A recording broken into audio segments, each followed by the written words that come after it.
নমস্কার। আমরা তন্ত্রতত্ত্ব নিয়ে কথা বলছি। আজকে তার দ্বিতীয় পর্ব। তত্ত্ব নিয়ে আমরা কথা বলেছি, এবার আসি দ্বিতীয় শব্দ তন্ত্র কথায়। তন্ত্র কথাটি একটু অন্যভাবে কম বেশি আমাদের সবার কাছে পরিচিত। মূল ধাতু তন হতে যেমন তন্ত্র শব্দ, তেমনি তন্তু শব্দটিও কিন্তু রয়েছে। তন্ত্র এবং তন্তু দুটোই তন ধাতু নিষ্পন্ন। তন ধাতুর অর্থ হল বিস্তার, প্রসার, ব্যাপ্তি, প্রসারণ। সেখান হতে তনু আমাদের এই দেহ, এই শরীর তনু। ক্ষুদ্র শরীরের ক্রমিক বিস্তার ঘটে, বড় হতে শরীরে আকৃতিতে আমরা বড় হয়ে উঠি, বেড়ে উঠি, তাই না? বয়স বাড়ে, তনুর বৃদ্ধি ঘটে, প্রসারণ ঘটে। ছোট্ট আমিটি, ছোট্ট এই দেহটি বড় হয়ে ওঠে।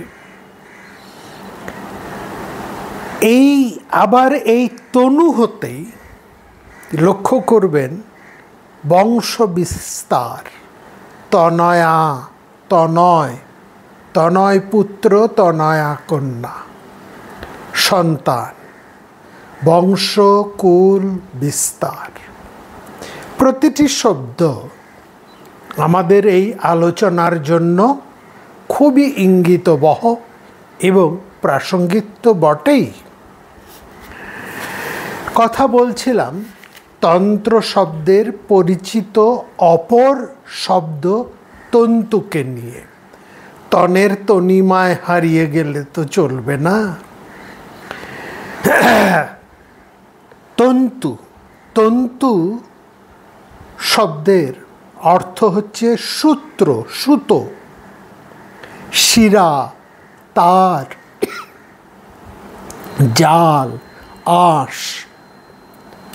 অর্থাৎ যার মধ্যে একটা, লক্ষ্য করবেন, একটা অবিচ্ছেদ, একটা পরম্পরা চলছে। রয়েছে বিস্তার, প্রসারণের গভীর দোতনা, অর্থ। কথাই তো বলা হয় তন্তু বিস্তার। বয়ন, বয়ন আমাদের বসন, বয়ন থেকে আমরা বসন পাই। আমাদের নাড়ির জালও তন্তু জাল। তন্তু বয়ন করেন যিনি, তন্তু বায়, সাদা বাংলায় তাঁতি। তন্তু বয়ন, বয়ন মানে যেমন বোনা, তেমনি সৃজন, সৃষ্টি। যিনি জাল বোনেন, সংসার জাল, যিনি সৃষ্টিকর্তা, তিনি ব্রহ্মা। এজন্য ব্রহ্মার আরেক পরিচয় ঊর্ণনাভ। যিনি মাকড়সা, ঊর্ণনাভ মানে মাকড়সার মতো নিজের নাভিপদ্ম হতে জাল, এই সংসারের সৃষ্টি করেন। বেদে তন্ত্রী শব্দটি রয়েছে, তন্ত্রী, যার অর্থ রজ্জু বা সূত্র বিস্তার।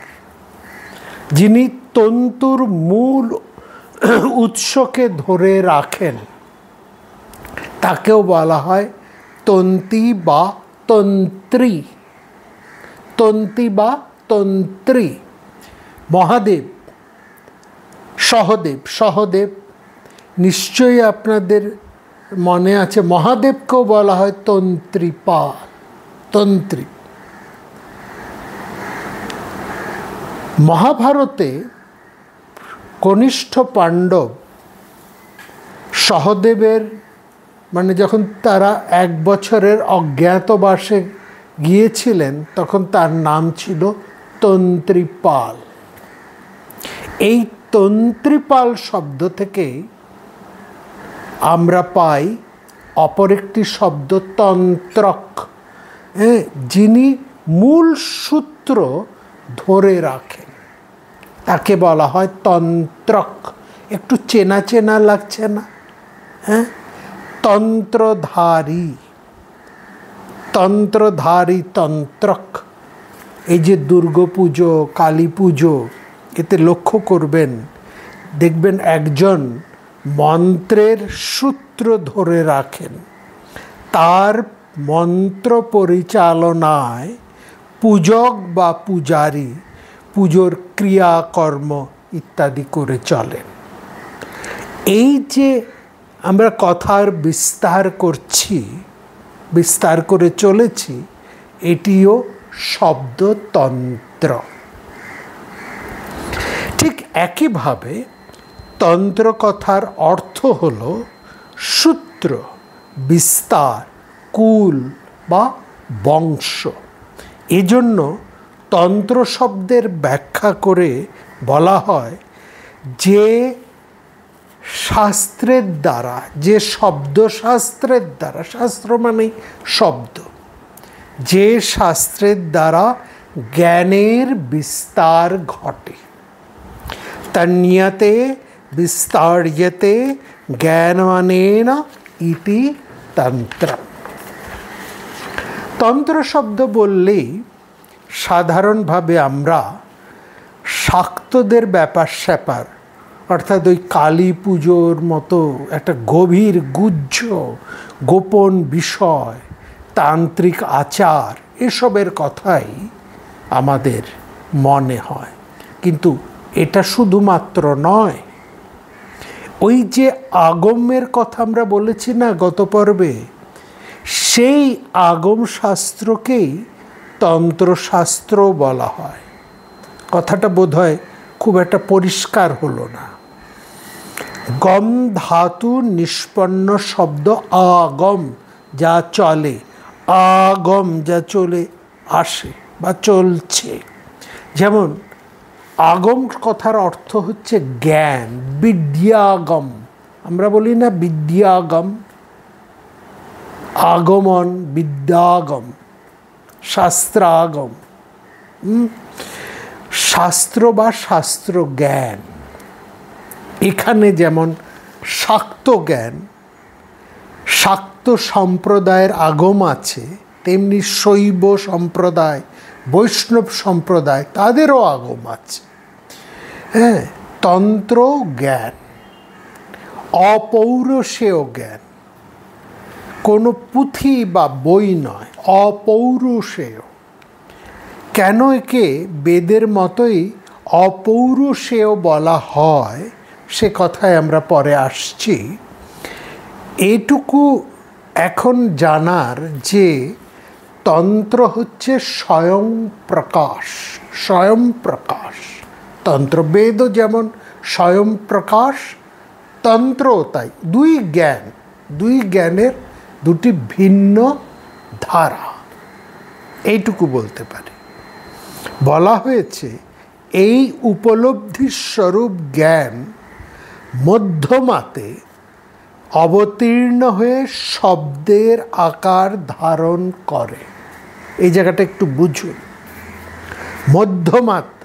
মধ্যমা কোথায় থাকে না, থাকে আমাদের চিন্তার মধ্যে, চিন্তাত্মক রূপে উপলব্ধি স্তরে থাকে মধ্যমা।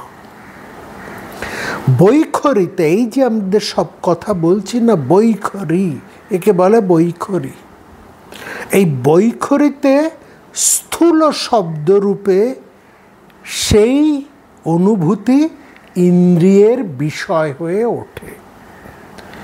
যে জ্ঞান সাধকের গুরুর উপলব্ধিতে মধ্যমায় অনুভূত হয়, সেই উপলব্ধিকে গুরু যখন কথায়, শব্দে, বৈখরিতে শিষ্যের কাছে প্রকাশ করেন, তখন তা শিষ্যের কান অর্থাৎ এই শ্রবণ ইন্দ্রিয়ের মাধ্যমে তার কাছে তন্ত্র জ্ঞান রূপে প্রকাশিত হয়, বিস্তার লাভ ঘটে।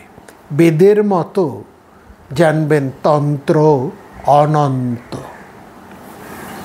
আপনাদের নিশ্চয় মনে আছে আমরা পঞ্চরাত্র সংহিতা নিয়ে সামান্য আলোচনা করেছিলাম। সেটিও তন্ত্র, বৈষ্ণব তন্ত্র বা বৈষ্ণবাগম।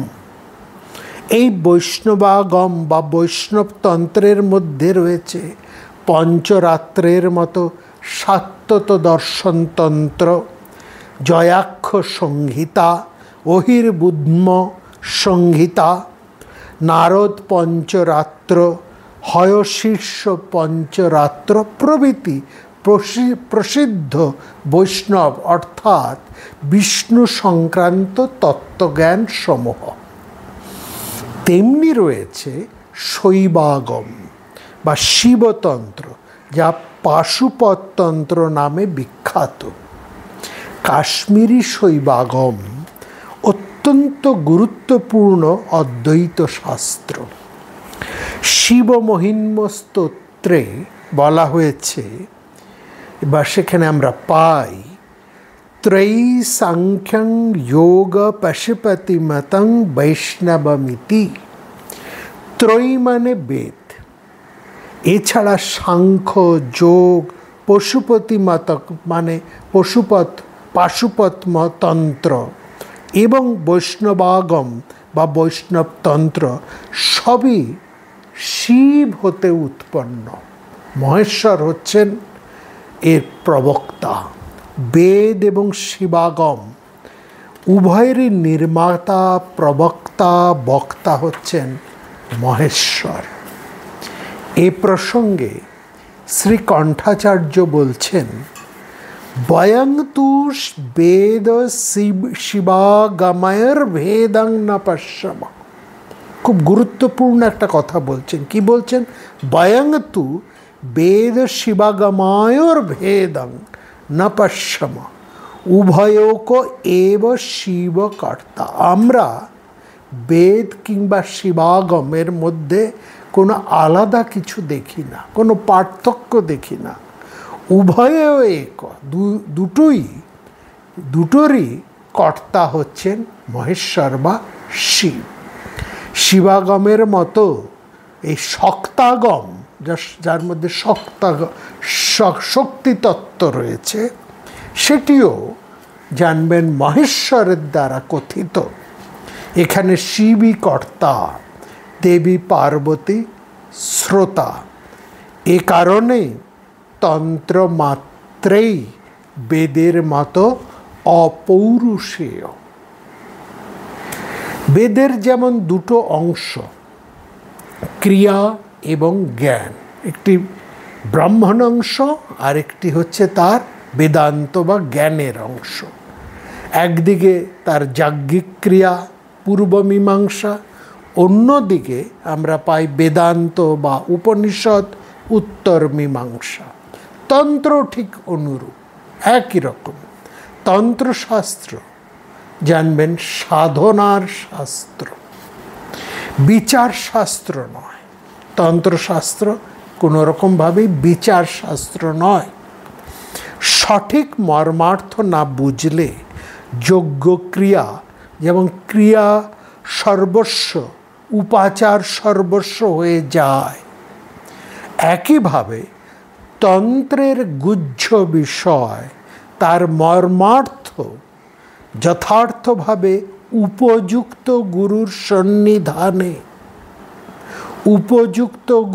সন্নিধানে না উপলব্ধি করতে পারলে এই শাস্ত্রের তত্ত্ব বোঝা একেবারেই সম্ভব নয়। এটা কিন্তু পরিষ্কারভাবে জানতে হবে। সাধক ছাড়া কেউ তন্ত্রশাস্ত্র সম্পর্কে উপদেশ দেবার অধিকারী নন। সাধনার জ্যোতিতে পথ আলোকিত না হলে তন্ত্রের মর্মস্থলে প্রবেশ সম্ভব নয়। মানে তন্ত্রের মর্মস্থলে প্রবেশ করতে পারে না, একমাত্র পারেন একজন একাগ্র একনিষ্ঠ সাধক। বলা হয়েছে শিব শক্তির এই কথোপকথন কুলবধূর মতোই সম্ভ্রমে, সযতনে এবং গোপনে রক্ষা করতে হয়। ইয়ন্তু সম্ভবী বিদ্যা গুপ্তা কুলবধূরিব। ইয়ন্তু মানে এই সম্ভবী বিদ্যা, শম্ভু, শম্ভু হচ্ছেন মহাদেব শম্ভু। সম্ভব, মহাদেব হতে যে বিদ্যা প্রাপ্ত হয় তা হচ্ছে সম্ভব। বিদ্যা হচ্ছে স্ত্রীলিঙ্গ এবং এই বিদ্যা বা এই জ্ঞানের কথা স্বয়ং মহেশ্বর বলছেন দেবী পার্বতীকে। এই জন্য এই অর্থে এই বিদ্যাকে বলা হয় সম্ভবী বিদ্যা। এই বিদ্যাকে কিভাবে বলছে? গুপ্তা, গোপনে রাখতে হবে। গোপন রাখার অর্থ এখানে সব শাস্ত্রের মতোই অধিকারী বিষয়টি বিশেষ শুধু নয়, অতি বিশেষ, অতি বিশেষ গুরুত্বপূর্ণ। গুরু যেন, এখানে বলা হয়েছে তন্ত্রশাস্ত্রে, একজন গুরু যেন ভালো করে শিষ্যকে একবার নয় বারবার পরীক্ষা করে তারপর এই বিদ্যা দান করেন। অর্থাৎ শিষ্যের উপযুক্ততা, তার অধিকারিত্ব যেন গুরু বারবার যাচাই করে নেন। এতটাই এই বিদ্যার গুরুত্ব। কারণ একটু বেচাল হলেই এই বিদ্যা শিষ্যকে নষ্ট করে, গুরু ভ্রষ্ট হয়ে যান। এইটা হচ্ছে গুরুত্বপূর্ণ। নচেত এই বিদ্যার অপপ্রয়োগ শিষ্য এবং গুরু উভয়কেই নষ্ট করে। এর চমৎকার একটা নিদর্শন আছে মহাভারতে। সেই গল্পটা আরেকবার না হয় শোনা যাক। কর্ণ, তিনি দুর্যোধনের পরম মিত্র। তার দৌলতেই কর্ণ ভর্তি হয়েছেন দ্রোণাচার্যের পাঠশালায়। একদিন যখন কাছে পিঠে কেউ নেই, কর্ণ একা উপস্থিত হলেন দ্রোণের কাছে। বললেন, আমাকে ব্রহ্মাস্ত্রের সব অভিসন্ধি শিখিয়ে দিন। কেন তার এই বিষয়ে এত আগ্রহ, এত অত্যাগ্রহ? কেন গোপনে ব্রহ্মাস্ত্র সব বিদ্যা তিনি শিখতে চাইছেন? কারণ ইতিমধ্যে অর্জুন ব্রহ্মাস্ত্রের শিক্ষা লাভ করেছেন, তার শিক্ষা লাভ হয়ে গেছে, শিক্ষা পেয়ে গেছেন। অতএব তার সমান, মানে অর্জুনের সমান প্রতিস্পর্ধিতায় তিনিও, তার ওই একই প্রতিস্পর্ধায় তিনিও এই শিক্ষা পেতে চান, যাতে করে অর্জুনের সমান হয়ে তার সাথে একই স্ট্যান্ডার্ডে যুদ্ধ করতে পারি। কর্ণ বলছেন, যাতে আমি তার সাথে একই রকমভাবে, একই দক্ষতায়, একই শক্তিতে যুদ্ধ করতে পারি। অর্জুনেন সমং চাহ, সম একই তুল্যতায়, সমং চাহং যুদ্ধয়ামিতি মে মতি। আমি অর্জুনের সাথে একই রকমভাবে যুদ্ধ করতে চাই, তার প্রতিস্পর্ধিতায়। কর্ণ আরও বলে চললেন, আপনার মধ্যে সেই সমদৃষ্টি আছে, মানে গুরু দ্রোণকে বলছেন, আপনার মধ্যে সেই সমদৃষ্টি আছে যার ফলে আপনি পুত্র এবং শিষ্যে কোনো ভেদ করেন না। সমশিষ্যেষু বা স্নেহ পুত্রে চৈব তথা ধ্রুবম। সেই সমদৃষ্টির দোহাই দিয়েই কর্ণ এবার গুরুর কাছে, অর্থাৎ দ্রোণের কাছে অর্জুনের সমান হতে চাইলেন। ব্রহ্মাস্ত্র প্রয়োগের কৌশলটি আত্মস্থ করে। দ্রোণাচার্য সব শুনলেন, কিন্তু তিনি চুপ করে রইলেন। তিনি তো জানেন সমদর্শী হলেও এমন কিছু বিষয় আছে যেখানে আপাত পক্ষপাত তৈরি হয়, এবং সেটি যদি বিশেষভাবে অধিকারীর প্রশ্ন হয়, সেখানে গুরু সমদর্শী হয়েও গুরুর মধ্যে একটা আপাত পক্ষপাত তৈরি হয়। সেখানে অর্জুনের গুণ, তার বিনয়, তার নম্রতা, শিক্ষার প্রতি একাগ্রতা ইত্যাদি যদি দ্রোণাচার্যের অন্তরে অর্জুনের প্রতি একটা পক্ষপাত, মহাভারত বলছে সাপেক্ষ ফাল্গুনং প্রতি, তৈরি করে, সেটা দোষের নয়। বিশেষত শিক্ষা দিতে গিয়ে দ্রোণ, তিনি যেমন অন্য ছাত্রদের মধ্যে অর্জুনকে বিশেষ করে লক্ষ্য করে চলেছেন, একইভাবে তিনি কর্ণকেও লক্ষ্য করছেন। কর্ণের এই প্রতিস্পর্ধিতা, তার ঈর্ষা, অর্জুনের প্রতি অসূয়া হিংসা, ওর দুর্যোধনের সাথে মেলামেশা, কোনোটাই তার দৃষ্টির বাইরে যায়নি।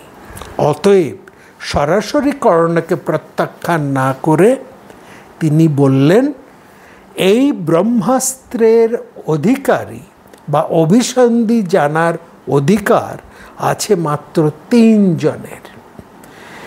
যিনি ব্রাহ্মণ, অর্থাৎ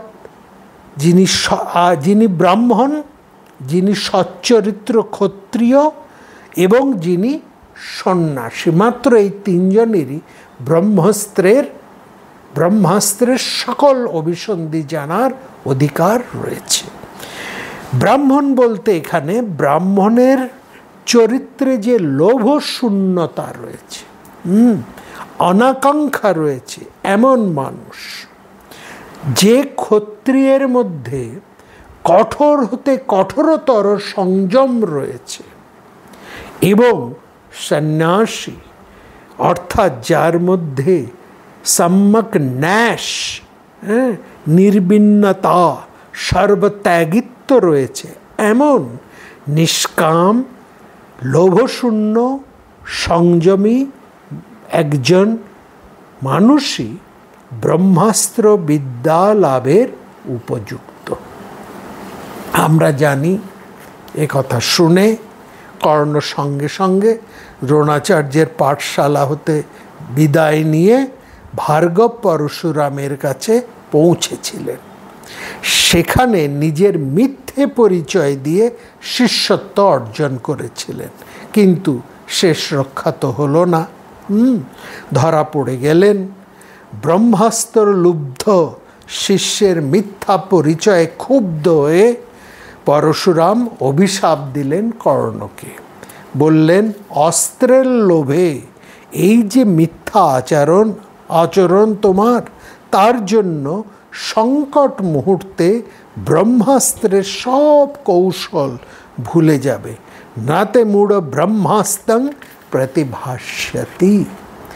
লক্ষ্য করার, জীবনের সমস্ত শিক্ষা লাভের ক্ষেত্রে কিন্তু একজন যথার্থ শিক্ষার্থীকে সৎ হতে হয়, প্রকৃতপক্ষে সৎ হতে হয়। সেটা ব্রহ্মাস্ত্র মতন যে ব্রহ্মবিদ্যা বা ব্রহ্মাস্ত্র বা ব্রহ্মবিদ্যা, যেখানে এই ব্রহ্ম শব্দটি, লক্ষ্য করবেন এই ব্রহ্ম শব্দটি রয়েছে, এই ব্রাহ্মণ, এই শব্দের অর্থ যেমন বিশাল, বিরাট, পরিব্যাপ্ত, তেমনি আরেকটি গুরুত্বপূর্ণ অর্থ হলো মহৎ, শ্রেষ্ঠ। ব্রহ্মজ্ঞান সেই মহৎ জ্ঞান। যে জ্ঞানের সাথে ব্রহ্ম শব্দটি যুক্ত হয়ে আছে, সেটাই হচ্ছে মহৎ। এর সেই মহৎ, সেই ব্রহ্মাস্ত্র, সেই মহৎ বা অমোঘ অস্ত্রবিদ্যা, অদ্বিতীয় মহৎ কিছু লাভ করতে হলে আধার শুদ্ধ হতে হয়। পবিত্র হতে হয়। তন্ত্রশাস্ত্র সেরকমই একটি মহৎ গুরুত্বপূর্ণ শাস্ত্র। সুতরাং অধিকারীর এখানে যথেষ্ট গুরুত্ব রয়েছে। যে কেউ তন্ত্রশাস্ত্র তন্ত্রবিদ হয়ে উঠতে পারেন না, এটা বোঝার কথা। বলা হয়েছে না চ তন্ত্রাৎ পরং শাস্ত্রং না চ তন্ত্রাৎ পরো গুরু। তন্ত্রের থেকে বড় কোনো শাস্ত্র হয় না, তন্ত্রের থেকে বড় কোনো গুরু হয় না। না চ তন্ত্রাৎ পরা পন্থা না চ তন্ত্রাৎ পরাগতি। তন্ত্রের চেয়ে কোনো বড় উপায় হতে পারে না, তন্ত্রের থেকে বড় কোনো গতিও হতে হয় না, পরমাগতি। কেন বলা হচ্ছে? আমরা পরপর যখন আরও তন্ত্র নিয়ে এগোবো তখন এটা আমাদের কাছে খুব পরিষ্কার হয়ে উঠবে। কর্ম এবং ভক্তি, এই দুয়ের যোগ না থাকলে অনুকূল তত্ত্বজ্ঞান লাভ হয় না। এটা সবিশেষ প্রণিধানযোগ্য। তন্ত্রশাস্ত্রেরও হচ্ছে এই একই সিদ্ধান্ত। কর্ম এবং ভক্তি, এই দুয়ের মধ্যে একটা সমন্বয় করতে পারলে তন্ত্র তত্ত্বজ্ঞান লাভ সম্ভব। তন্ত্রশাস্ত্রে কর্মকাণ্ড এবং ভক্তি পরস্পরের পরিপূরক রূপে হরগৌরিত্ব রূপে বা গৌরিত্ব রূপ লাভ করেছে। হরগৌরিত্ব রূপ লাভ করেছে। হরগৌরী হচ্ছে তন্ত্রশাস্ত্র। এই হরগৌরী হতে, লক্ষ্য করুন, জীবনের বা জীবের সিদ্ধত্ব বা সিদ্ধি বা বিনায়ক গণেশের মতোই মোক্ষ বা মুক্তির প্রকাশ। হরগৌরীর তনয় হচ্ছে গণেশ বলা হয়। হর এবং গৌরী, এই দুয়ের থেকে বিস্তার থেকে আমরা পাই আমাদের সিদ্ধি বা মোক্ষ গণেশকে। এটা বিশেষভাবে তাৎপর্য। এই তাৎপর্যটাকে কিন্তু বুঝতে হবে। ব্রহ্ম সম্পদ দৈবী সম্পদ। সাধনা তপস্যা ছাড়া এই জ্ঞান লাভ সম্ভব নয়। তন্ত্রশাস্ত্রে চমৎকারভাবে বলা হয়েছে সাধনা বা তপস্যা করতে হলে উপাস্যের সাথে, যার উপাসনা আমরা করছি, সেই উপাস্যের সাথে একটা লৌকিক ভালোবাসার মতো গভীর সম্বন্ধ স্থাপন করতে হবে। কি চমৎকার কথা! হ্যাঁ, এটা তন্ত্র কেন, যে কোনো সাধনার ক্ষেত্রেই এটা সত্য। যা নিয়ে আপনি সাধনা করছেন, তপস্যা করছেন, পড়াশুনো করছেন, চর্চা করছেন, গবেষণা করছেন, সেই বিষয়ের সাথে আপনার একটা লৌকিক ভালোবাসার সম্বন্ধ তৈরি করে নিতে হবে। এইটা ভীষণ গুরুত্বপূর্ণ। হ্যাঁ, ভালোবাসা মানে এখানে একান্ত প্রেম, মনকে প্রসন্ন করে, শান্ত করে। শান্ত, দাস্য, সখ্য, বাৎসল্য কিংবা মধুর, এই 5 ধরনের ভক্তিমূলক উপাসনাই তন্ত্রশাস্ত্রের যে ত্রিধারা অর্থাৎ বৈষ্ণবাগম, শৈবাগম বা শাক্তগমকে পরিপুষ্ট করেছে।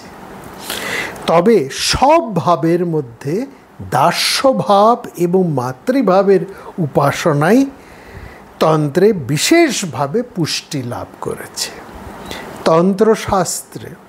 তন্ত্রশাস্ত্র পুরুষকে শিব রূপে এবং নারীকে গৌরী রূপে ভাবনা করার উপদেশ দেয়।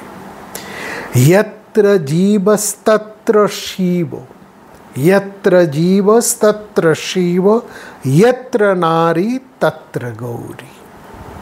ভবানী শঙ্কর কে বলছেন, অর্থাৎ ভবানী দেবী দুর্গা মাহেশ্বরী, তিনি মহাদেব শঙ্করকে বলছেন, তদ্রূপা পুরুষা সর্বে মদ্রূপা সকলা স্ত্রিয়া। তদ্রূপা পুরুষা সর্বে মদ্রূপা সকলা স্ত্রিয়া। বলছে যেখানে পুরুষ সেখানে তুমি, আর যেখানে যেখানে নারী মূর্তি জানবে সেখানেই আমি বিরাজমান, সেখানেই আমি রয়েছি। যে শাস্ত্র জীবনকে মহৎ করে, সুন্দর করে, বিস্তার করে, তার নাম তন্ত্র। বড় করতে করতে, প্রসারিত করতে করতে, অসীম অনন্তের সাথে তা একাকার করে দেয়। তন্নিয়তে বিস্ত্রয়তে জ্ঞানমানেতি তন্ত্রম। জ্ঞানকে বিস্তৃত করে, ব্যাপ্ত বিশাল করে ভূমার সাথে মিশিয়ে দেয়। তন্ত্র, এই যে তন্ত্র, তন ধাতু সাথে ত্রণ প্রত্যয় যুক্ত, তন ধাতুর সাথে ত্রণ প্রত্যয় যুক্ত। তন ধাতুর অর্থ তো আজকের আলোচনার গোড়াতেই আমরা বলেছি। ত্রণ প্রত্যয়, ত্রণ প্রত্যয় তার অর্থ হলো ত্রাণ করা, বাঁচানো। তন্ত্র শব্দের এই প্রত্যয়ের দিক থেকে অর্থ হলো জীবনকে এমনভাবে প্রসারিত করা যে সাধন, মানে এই পথে চলতে চলতে সমস্ত শোক, দুঃখ, ভয় হতে একজন সাধক ত্রাণ লাভ করে, ত্রায়িত হয়। কিসের থেকে? শোক থেকে। তারাতি শোকম দুঃখম ভয়ম সতন্ত্রম। ভূমানন্দে নিখিলের আনন্দ ধারায় ধুইয়ে দেয়। রবীন্দ্রনাথ যেমন বলেছেন, আজ নিখিলের আনন্দ ধারায় ধুইয়ে দাও মনের কোণের সব দীনতা, মলিনতা ধুইয়ে দাও। আমার পরাণ বিনায় ঘুমিয়ে আছে অমৃত গান, আমার পরাণ বিনায় ঘুমিয়ে আছে অমৃত গান। তার নাইকো বাণী, নাইকো ছন্দ, নাইকো তান, তারে আনন্দের এই জাগরণী ছুঁয়ে দাও। এই যে আনন্দ জাগরণী, এর বিস্তারই তন্ত্রশাস্ত্রের প্রধান উদ্দেশ্য। মানুষের অনুভূতিকে বিস্তারের অর্থ আত্মকেন্দ্রিকতার বিনাশ সাধন, বিশ্বকেন্দ্রিক করে তোলা। আত্মকেন্দ্রিকতা হতে বিশ্বকেন্দ্রিক করে তোলা। শুভ কর্মের মাধ্যমে মানুষ নিজের অন্তর্নিহিত নিদ্রিত শিবত্বকে জাগ্রত করে তোলে, জাগরিত করে তোলে। তাতে শুধু সে জাগরিত করে না, তার মধ্যে সে নিজেও প্রতিষ্ঠিত হয় সেই শিবত্বে, সেই মহত্বে। তন্ত্রশাস্ত্র মানুষকে সসীমতা হতে অসীমে, ক্ষুদ্রত্ব হতে পূর্ণত্বে প্রতিষ্ঠিত করে। কেমনভাবে করে সেটা আমরা এক একটি পর্বে পরবর্তীতে আমরা লক্ষ্য করব। বিন্ধ্য পর্বতকে সেন্টার করে, কেন্দ্র করে, বিন্ধ্য পর্বত, বিন্ধ্যাচল, ওই যে বিন্ধ্য পর্বতকে যদি আমরা সেন্টার করি, করে অখণ্ডিত ভারতবর্ষকে যদি ত্রিভুজাকারে, ত্রিভুজাকারে ভাগ করা হয়, তাহলে যে তিনটি ভাগ পাই তা সেটি হচ্ছে অশ্বক্রান্তা, বিষ্ণুক্রান্তা এবং রথক্রান্তা। ক্রান্তা মানে সীমা, সীমা, এলাকা। অশ্বক্রান্তা, বিষ্ণুক্রান্তা এবং রথক্রান্তা, এই তিন ভাগের প্রত্যেক ভাগে 64, অর্থাৎ 64, 64টি তন্ত্র ছিল। অর্থাৎ সর্বমোট তন্ত্রের সংখ্যা হলো 64 ইন্টু 3টি ক্রান্তা বা 3টি অঞ্চল, অর্থাৎ 192টি তন্ত্র। অর্থাৎ সর্বমোট তন্ত্রের সংখ্যা হচ্ছে 192। প্রত্যেক তন্ত্রের অধিষ্ঠাত্রী দেবীকে বলা হয় যোগিনী। যোগিনী, 64 যোগিনী। শক্তিমঙ্গল তন্ত্রে বলা হয়েছে বিন্ধ্যাচল হতে, ওই বিন্ধ্যাচল থেকে চট্টগ্রাম পর্যন্ত, এই অবিভক্ত বাংলার চট্টগ্রাম পর্যন্ত যে বিস্তীর্ণ ভূভাগ, তার নাম হচ্ছে বিষ্ণুক্রান্তা। অর্থাৎ এই আমরা বাংলার সবাই বিষ্ণুক্রান্তার অধিবাসী। আবার বিন্ধ্যাচল থেকে কন্যাকুমারিকা পর্যন্ত বিস্তৃত যে দক্ষিণ ভারত, সেটা হচ্ছে অশ্বক্রান্তা। আর বিন্ধ্য হতে চীন দেশ পর্যন্ত উত্তরাঞ্চলের নাম হচ্ছে রথক্রান্তা। তার মানে 3টে, পূর্ব, দক্ষিণ এবং উত্তর। বিন্ধ্য হচ্ছে মধ্য।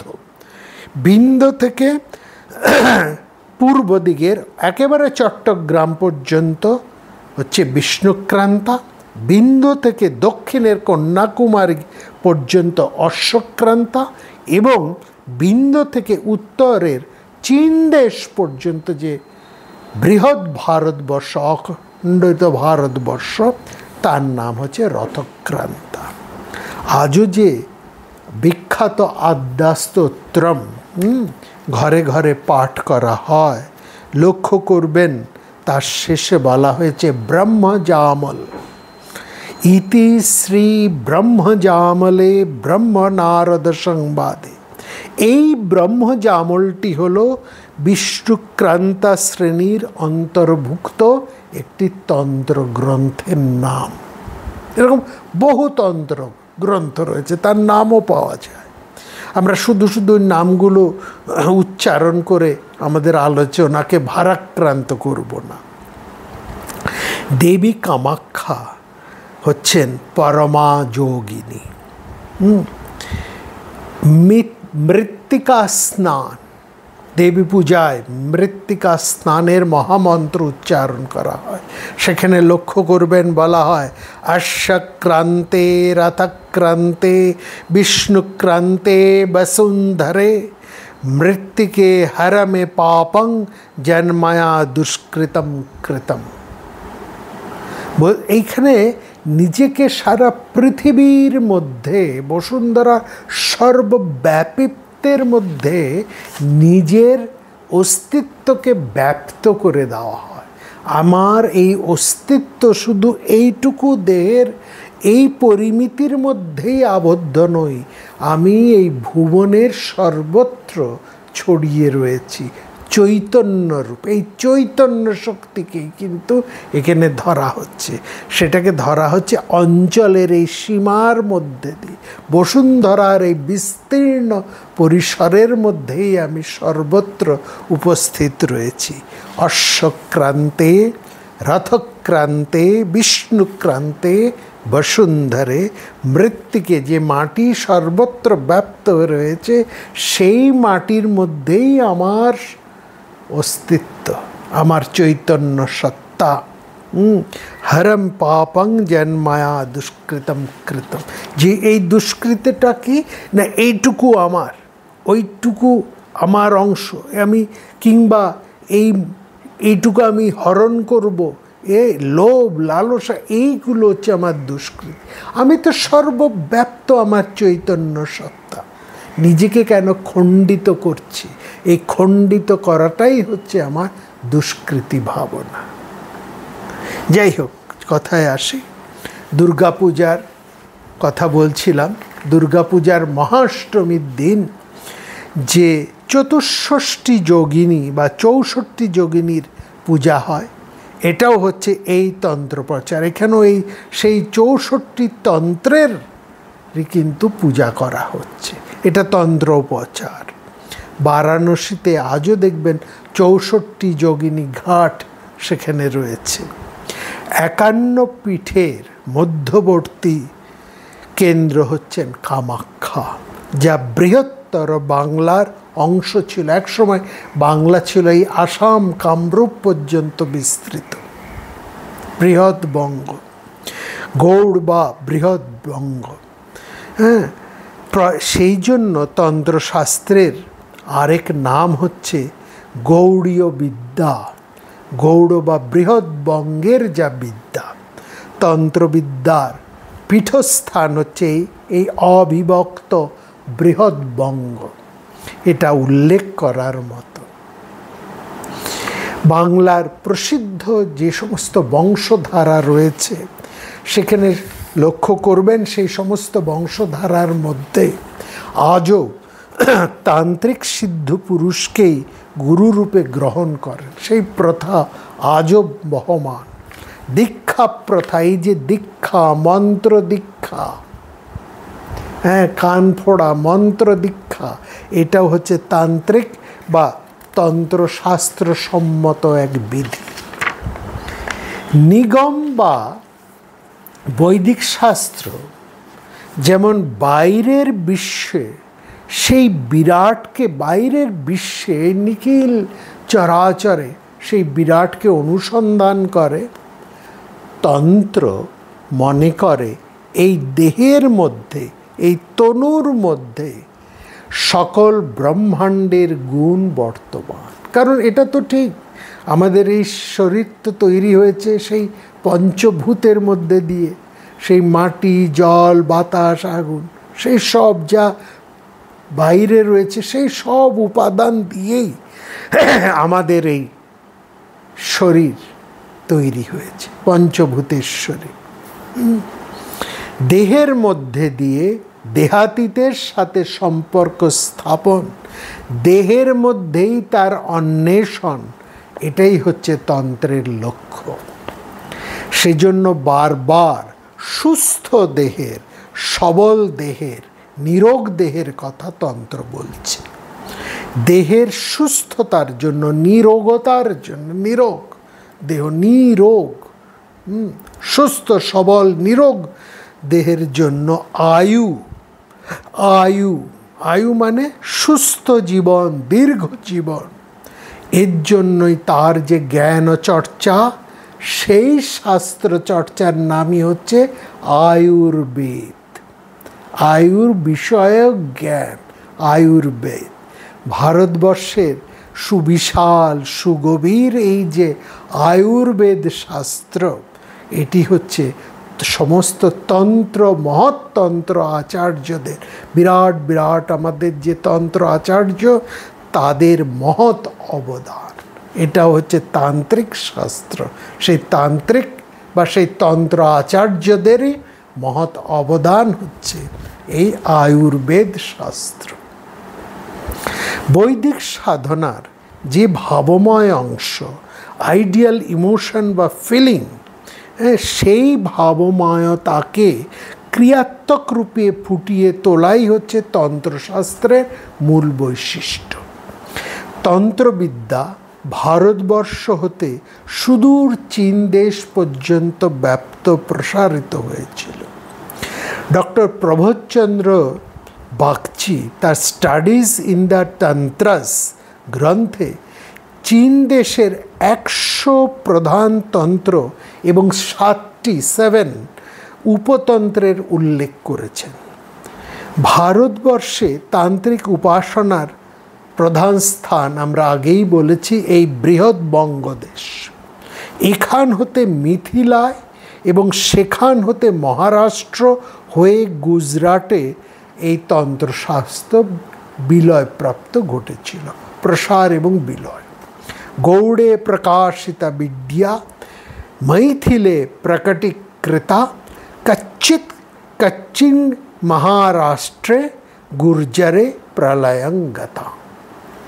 মহামতি ঠাকুর অনন্তলাল আমাদের দ্রাবিড় অর্থাৎ দক্ষিণ ভারতের 20খানা তন্ত্রগ্রন্থের এবং 25খানা উপতন্ত্র গ্রন্থের কথা বলেছেন। কেরল দেশেই আলাদা করে 60খানা প্রধান তন্ত্র এবং 500 উপতন্ত্র বর্তমান কেরলে।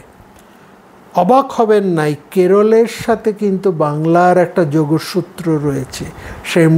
সেই কথা অনেক দিন আগে আমরা অবসরের কথা বাসরে বলেছি যে কেরলের অর্থাৎ কেরলিয়ানদের সাথে, কেরলবাসীদের সাথে এই বাঙালির একটা আত্মিক যোগ রয়েছে, সাংস্কৃতিক যোগ এবং একটা আত্মিক যোগ রয়েছে। যাই হোক, এই বাংলায় 27টি মূল তন্ত্র এবং 16খানা উপতন্ত্র গ্রন্থ পাওয়া গেছে। বাংলার পর সর্বাধিক তন্ত্রের চর্চা হয়েছে কাশ্মীরে। শৈবাচার্য অভিনবগুপ্ত, আপনাদের নিশ্চয়ই মনে আছে অভিনবগুপ্ত নিয়ে আমরা কিছু কথা বলেছি। সেই শৈবাচার্য অভিনবগুপ্তের তন্ত্রালোক, তন্ত্রসার বিখ্যাত গ্রন্থ, তার পরাত্রিংশিকা বিবরণ, অভিনবগুপ্তের পরাত্রিংশিকা বিবরণ, মালিনী বিজয় বর্তিকা, প্রত্যাভিজ্ঞা বিমর্শিনী, এই সবই তন্ত্র উপজীব্য রচনা। ভারতবর্ষের সাধক সম্প্রদায়ের মধ্যে তন্ত্রমার্গের সাধকই বেশি। শ্রী সুখময় শাস্ত্রী তার রচনায় উল্লেখ করেছেন আচার্য শঙ্কর তান্ত্রিক পদ্ধতিতেই শ্রীবিদ্যার অর্থাৎ ত্রিপুরা সুন্দরীর উপাসনা করতেন। তিনি অদ্বৈতবাদী হয়েও কিন্তু তান্ত্রিক পদ্ধতিতে ত্রিপুরা সুন্দরী শ্রীবিদ্যার উপাসনা করতেন। সমস্ত শঙ্কর মঠেই শ্রীযন্ত্র স্থাপিত রয়েছে। মহাপ্রভু শ্রী চৈতন্য দেব শঙ্কর সম্প্রদায়ের ঈশ্বরপুরী হতে দীক্ষা গ্রহণ করেছিলেন এবং এইখানেও বিশেষভাবে লক্ষ্য করা, শ্রীরামকৃষ্ণদেবের গুরু হচ্ছেন সেই তোতাপুরী। যেমন চৈতন্যদেবের ঈশ্বরপুরী, শ্রীরামকৃষ্ণদেবের গুরু হচ্ছেন তোতাপুরী। দুজনের গুরুই একই শঙ্কর সম্প্রদায়ের, একই পুরী সম্প্রদায়ের। এবং শুধু তাই নয়, এই তোতাপুরী এবং ঈশ্বরপুরী দুজনই তান্ত্রিক মতে দীক্ষিত। মহাপ্রভু তো বটেই, আচার্য অদ্বৈত, প্রভুপাদ, নিত্যানন্দ সহ চৈতন্য পরিকর আচার্যগণ তান্ত্রিক উপাসনায় সিদ্ধি লাভ করেছেন। রাঢ় বাংলার সাধক ব্রহ্মানন্দ, ময়মনসিংহের ঠাকুর পূর্ণানন্দ গিরি, অবিভক্ত ত্রিপুরার বর্তমান বাংলাদেশের কুমিল্লার মেহার কালীবাড়ির মহাবিদ্যা সাধক সর্বানন্দ ঠাকুর হতে নবদ্বীপবাসী তন্ত্রবিদ কৃষ্ণানন্দ আগম বাগীশ সবাই তন্ত্রমতে সাধনা করেছেন। হালি শহরের রামপ্রসাদ সেন, বর্ধমানের কমলাকান্তের শ্যামা সঙ্গীত তো বাঙালির প্রাণের সম্পদ, ভক্তিরসের প্রধান আকর। ঠাকুর শ্রী রামকৃষ্ণ দেব, সাধিকা ভৈরবী যোগেশ্বরী, নাটোরের রাজা রামকৃষ্ণ, বীরভূম তারাপীঠের সাধক বামাখ্যাপা, ঢাকার রমনার ব্রহ্মাণ্ড গিরি সবাই তন্ত্রমতে মহাসিদ্ধ পুরুষ। এমনকি ত্রৈলঙ্গ স্বামী, রামদাস কাঠিয়া বাবা প্রমুখ মহাপুরুষেরা তন্ত্র মার্গেই সাধনা করেছেন। রাজা রামমোহন রায়ের গুরু ছিলেন অগ্রগণ্য তন্ত্রবিদ হরিহরানন্দ তীর্থস্বামী।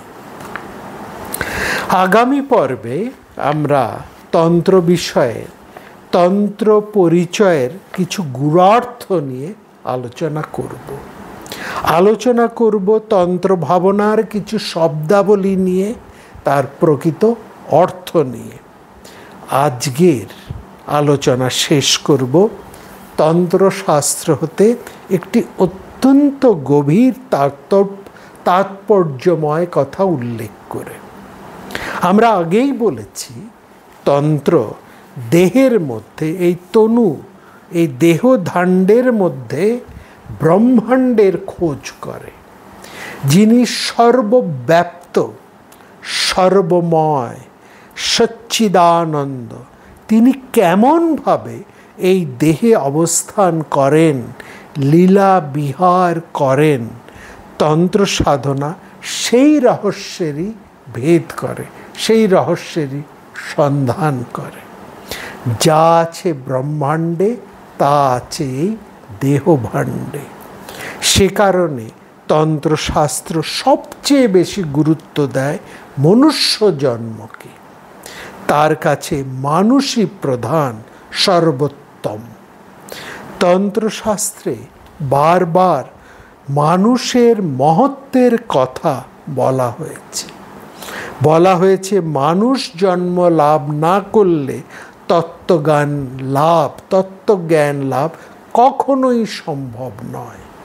না মনুষ্যং বিনা অন্যত্র তত্ত্বজ্ঞানন্তু লভ্যতে। সাধনার মাধ্যমেই একজন মানুষ দেবতা হয়ে ওঠে। এই মানুষের দেহই জগদীশ্বরের শ্রেষ্ঠ মন্দির। মানুষ সৃষ্টি জগৎকর্তার শ্রেষ্ঠ কর্ম। সুতরাং এই জীবনকে কোনোভাবেই তন্ত্র বলছে ব্যর্থ হতে দিও না। মহাভারতেও আমরা এই একই কথার সমর্থন পাই। শান্তি পর্বের হংস গীতায় আমরা শুনেছি, গুজ্জং ব্রহ্মা তদিদং বব্রবীমি না মনুষ্যাৎ শ্রেষ্ঠতরং হি কিঞ্চিত। সবচেয়ে গুহ্য অর্থাৎ মহৎ তত্ত্ব হলো, দামি কথাটা হলো, মানুষের চেয়ে শ্রেষ্ঠ আর কিছুই নেই। শুনহ মানুষ ভাই, সবার উপরে মানুষ সত্য, তাহার উপরে নেই। এই মানুষের সাধনাই তন্ত্রের সাধনা। আগামী পর্বে সবাই খুব ভালো থাকবেন, দেখা হবে আগামী পর্বে।